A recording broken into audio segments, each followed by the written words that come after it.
reported today in The Verge.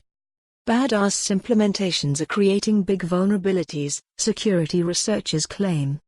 Security researchers at SRLabs have found a number of vulnerabilities with the way carriers around the world are implementing RCS, the new messaging standard designed to replace SMS, Motherboard reports.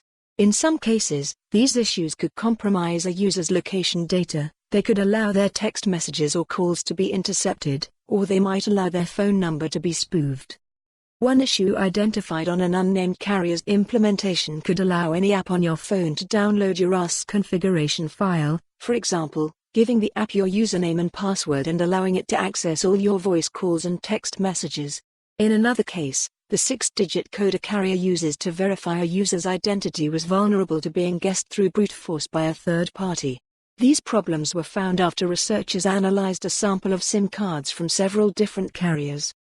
RCS is a new messaging standard that's designed to one day replace SMS as a means of sending text messages. It supports many of the features introduced by modern messaging clients like iMessage and WhatsApp, including read receipts and typing indicators, although not end-to-end encryption, in a cross-platform standard that different companies can integrate with. The researchers did not identify any problems with the standard itself, it's the way carriers are rolling it out that's the problem. SRLabs didn't share which security holes were found with which carriers, but noted that the standard is being implemented by at least 100 carriers around the world, including the 4 US majors. We find that is actually a step backwards for a lot of networks, compared to SMS, Carsten Knoll from SRLabs told Motherboard. All of these mistakes from the 90s are being reinvented, reintroduced.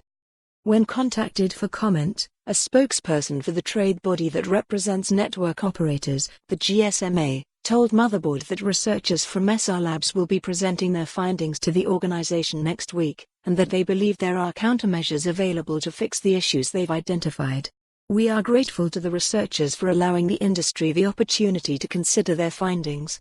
The GSMA welcomes any research that enhances the security and user confidence of mobile services, the spokesperson said.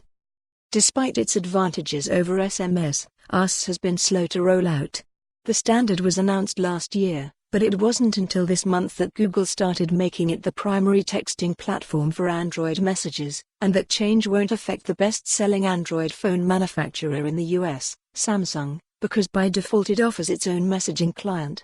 AT&T, Verizon, T-Mobile, and Sprint are also planning on offering support via TH. For more on this story, visit the news article link.